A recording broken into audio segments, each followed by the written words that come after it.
नमस्कार साथियों। तो आज हम बात करने वाले हैं हमारे SLRD पैनल में लगे हुए एक ज्वेलरी कॉन्टेक्टर के बारे में। तो देखिए हमारा पैनल है, ऐसे आपको दिखता होगा। इसको हम खोलेंगे अभी। अब देखिए इसको हम खोलते हैं, ये तो कुछ इस तरह दिखता है, ये ऊपर का। और ये खोलेंगे नीचे का तो कुछ इस तरह दिखेगा। देखिए अब हम लोग समझेंगे बारी बारी से। ये देखिए यहाँ पे दिख रहा है आपको 4 कॉन्टेक्टर दिखता होगा। एक ये कॉन्टेक्टर है इधर, ये देखिए 1 2 ये 3 और ये 4, और एक यहाँ पे कॉन्टेक्टर है 5, यानी कि हमारा मेन कॉन्टेक्टर 5 है। तो हम लोग समझेंगे कि कौन सा कॉन्टेक्टर है। देखिए ये जो कॉन्टेक्टर है, ये दिख रहा है, ये हमारे HOG कॉन्टेक्टर है।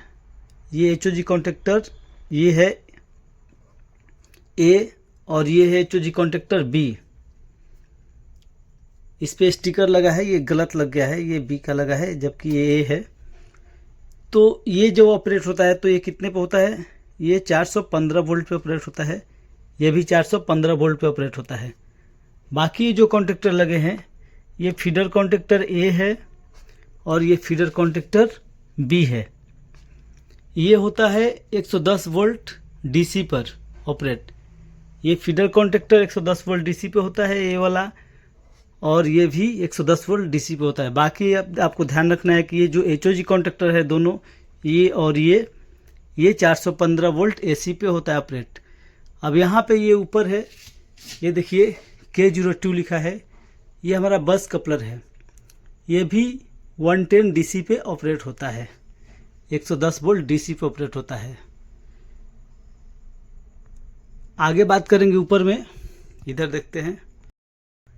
तो आइए समझते हैं ये एक ज्वेलरी कॉन्टेक्टर को एक एक जानेंगे।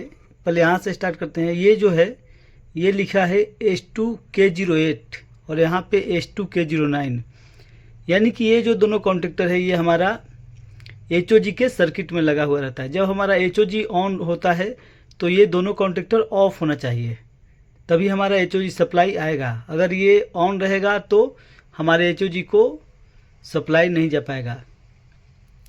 अब ये यहाँ लिखा हुआ है S2K10, ये हमारा जो S2K10 है और S2K11, ये दोनों बस कपलर का है। यानी कि जब हमारा फीडर एक तरफ से बस कपलर देंगे तो ये K10 ऑपरेट होना चाहिए, तभी हमारा बस कपलर ऑपरेट होगा। और जब फीडर B की तरफ से देंगे तो ये हमारा K11 ऑपरेट होना चाहिए, तभी हमारा ये बस कपलर ऑपरेट होगा B के साइड से।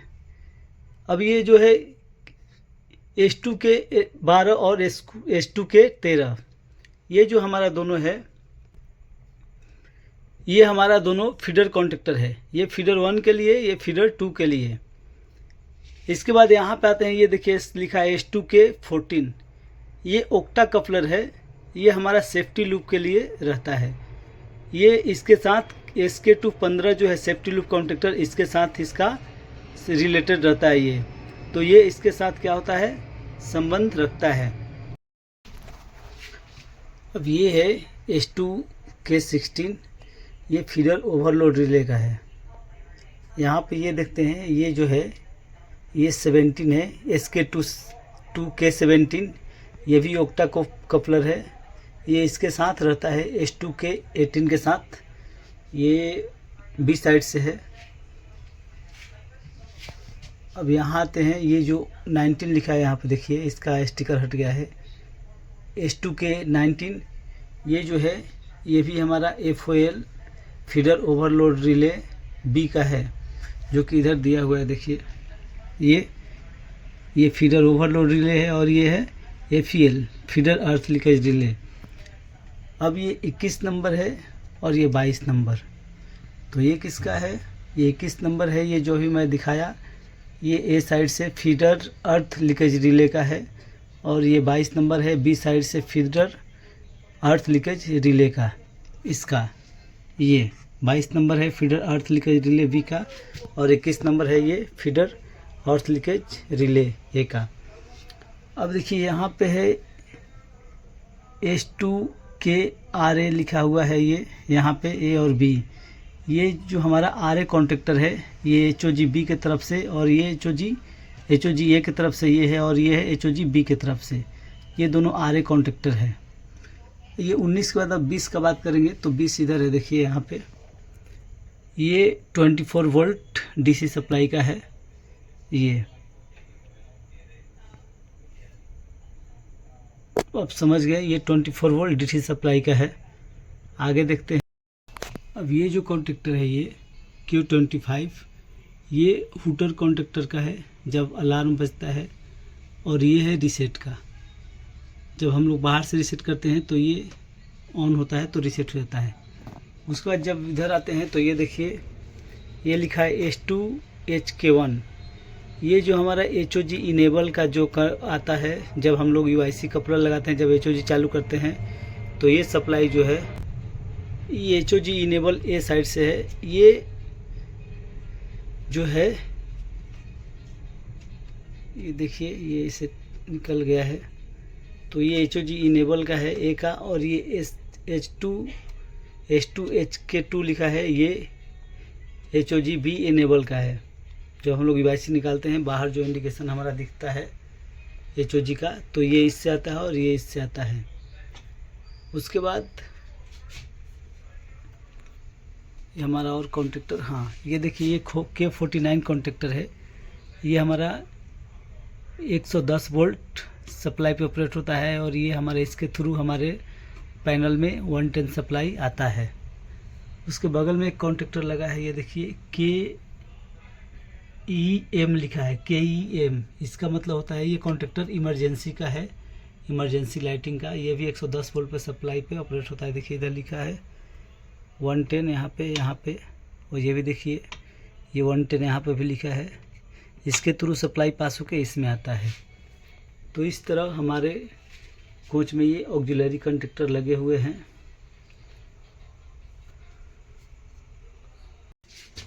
अब ये जो कॉन्ट्रैक्टर ये दिख रहा है यहाँ पे, ये भी ऑक्सिलरी कॉन्ट्रैक्टर है। ये देखिए इस पे लिखा है S2K01A।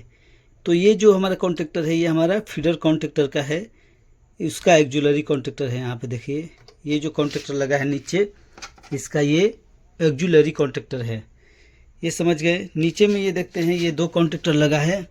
ये देखिए ये वर्किंग कॉन्ट्रैक्टर, ये नॉन वर्किंग कॉन्ट्रैक्टर। जैसे कि हमारे पावर कार में लगे हुए रहते हैं वर्किंग और नॉन वर्किंग कॉन्ट्रैक्टर, उसमें भी देखिए S2K04 जो कि वर्किंग कॉन्ट्रैक्टर रहता है, K04 नॉन वर्किंग रहता है।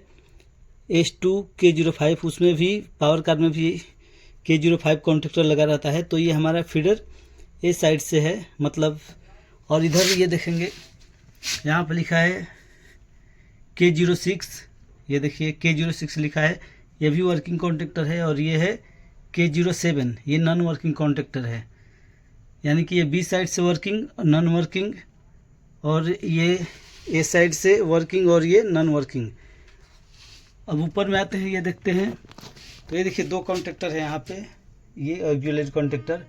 ये यहाँ पे लिखा है S2K02, यानी कि हमारा कॉन्ट्रैक्टर 2 के लिए होता है ये। तो कॉन्ट्रैक्टर 2 हमारा कौन सा है, तो कॉन्ट्रैक्टर 2 हमारा ये है, ये बस कपलर को हम लोग कॉन्ट्रैक्टर 2 बोलते हैं। तो ये इसको ऑपरेट करने के लिए ये कॉन्ट्रैक्टर लगा है।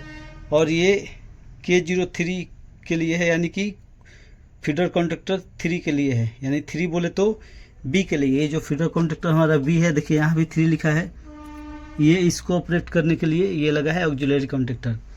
तो ये जो दोनों कॉन्ट्रैक्टर है ये बस कपलर का है, ये वी फीडर का कॉन्ट्रैक्टर है ऑक्सिलरी कॉन्ट्रैक्टर।